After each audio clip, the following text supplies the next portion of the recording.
Welcome ulit sa aking YouTube channel, Reynan Kitchen 47. For today's video, magluluto po tayo ng paksiw na tulingan, adobo style.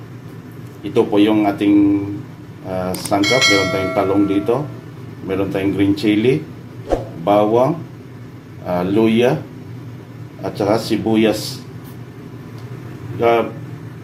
Paksiw po to siya, pero lalagyan po natin siya ng toyo at saka suka, paminta, at saka konting asin lang kasi lalagyan pa natin na siya ng tuyo. Kasi pag nasobra ng asin, pangit naman lasa pag sobrang alat. Masama na po yun sa ating kalusugan. Okay? Ngayon, maghihiwa po tayo ng ating mga sangkap sa ating paksiw na adobo. Ayan na, nanakat na po natin yung mga ingredients po natin. Naka-beadings po siya.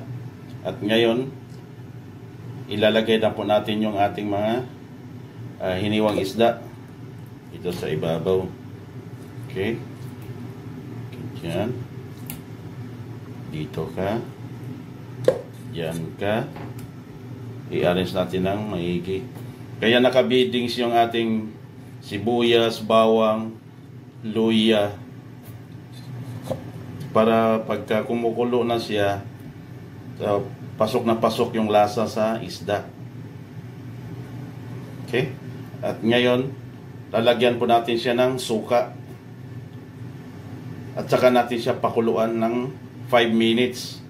After 5 minutes, saka natin siya lalagyan ng tuyo, mantika, at saka pakuluan natin siya ulit hanggang medyo matuyo na siya ng konti.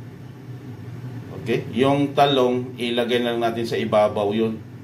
Tsaka yung sili, panghuli na po yun. Ayan na, lalagyan na po natin siya ng suka. Okay? Yeah. At saka paminta. Bubuhusan natin siya ng paminta. Burburan pala. Okay. At pakuluan natin siya ng 5 minutes. Ang purpose nito, para maalis yung lansa ng isda. Okay?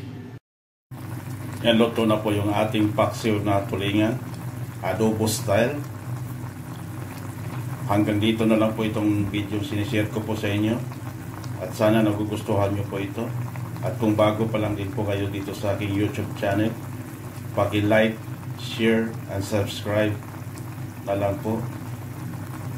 Maraming salamat po sa ating mga subscribers at mga sumusupporters po sa akin. Maraming salamat po sa inyo. Sana gabayan po rin kayo ng Panginoon. God bless you all.